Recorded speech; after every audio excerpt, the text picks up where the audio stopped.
Hey there! Now that I have your attention, did you know that Issa Not Real attacked America? I didn't know that. I learned that here on TikTok. Watch this video, and I'll be right back, because they sure didn't teach us this shit in school, goddammit! Educational purposes only. And to continue to try to find out why it happened and who made it happen. In the Middle East, too, war looked inevitable. There was growing tension between Israel and its Arab neighbors. Armies were mobilizing.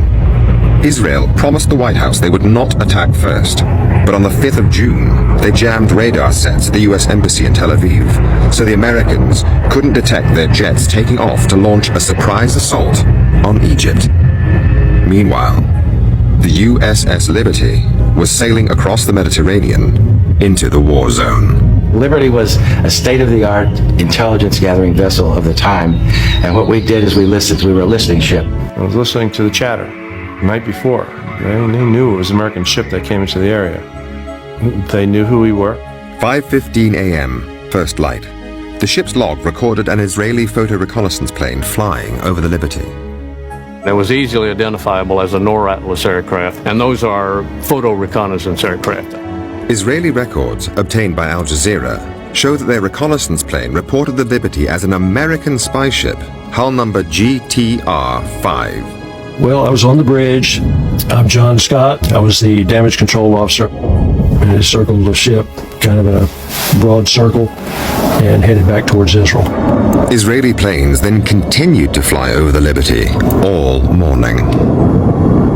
And they would do half-moon passes over us, and we saw that they were Israeli. They were slowly lumbering over our ship, and we were waving at them, they were waving at us. They were sophisticated, almost as sophisticated as we were as far as surveillance and technology. They had everything. We supplied them with all the technology. To this day. And I felt that we were in great shape because they knew who we were. They're our friends. We felt safe. Actually, it was a secure feeling to see them. There was one other thing which made the crew feel safe.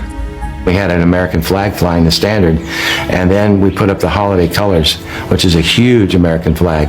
And it was a bright sunny day with the wind blowing, I don't know, 5 or 10 knots, the flag was unfurled. You could see it for miles. Meanwhile, Israeli military jets were on their way. On the real-time audio tape obtained by Al Jazeera, at 1:53 p.m., the pilots asked their base control about the ship.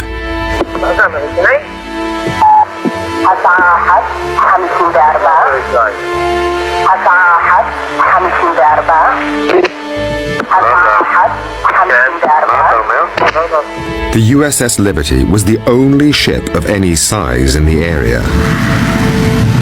The American 6th Fleet, including 2 aircraft carriers, was 500 miles away. Sun was shining, blue sky, clouds, nice, people sunbathing on the deck. We had lunch, and 5 minutes later maybe, here came the jets, and nobody really knew what was happening until they started firing.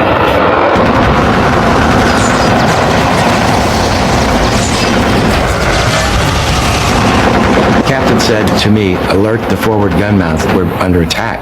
And I tried to raise the 2 sailors in the forward gun mounts.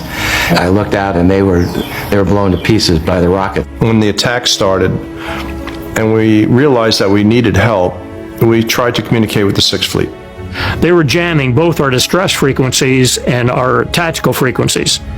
The tactical frequencies is all right, but the international distress frequencies is a violation of international law to jam them, and the Israelis were jamming them. And we could not get a signal across. Here's the question I have to ask. Who would know the frequencies other than an ally? And who was the ally in the war? It wasn't Egypt. It was Israel. Did President Johnson cover this up?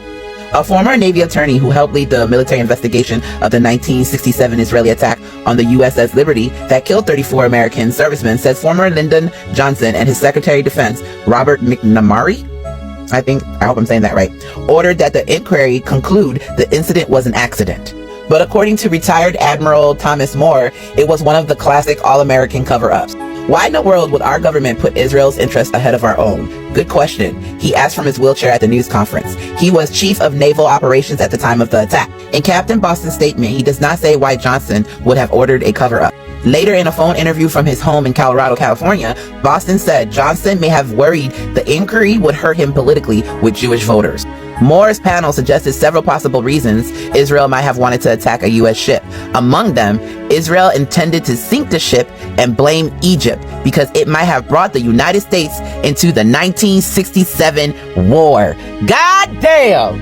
I mean, it seems like the people in power in Israel like to fucking drag America into some bullshit, I tell you, because it was that crazy sociopath Netanyahu that told us that there was weapons of mass destruction in fucking Iraq. This motherfucking sociopathic ain't that some motherfucking shit?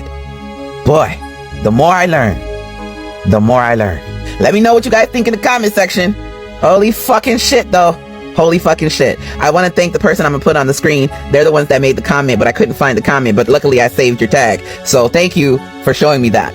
All right, y'all. Remember, diversity equal power. We could change the world when we work together and protect black women. Until next time.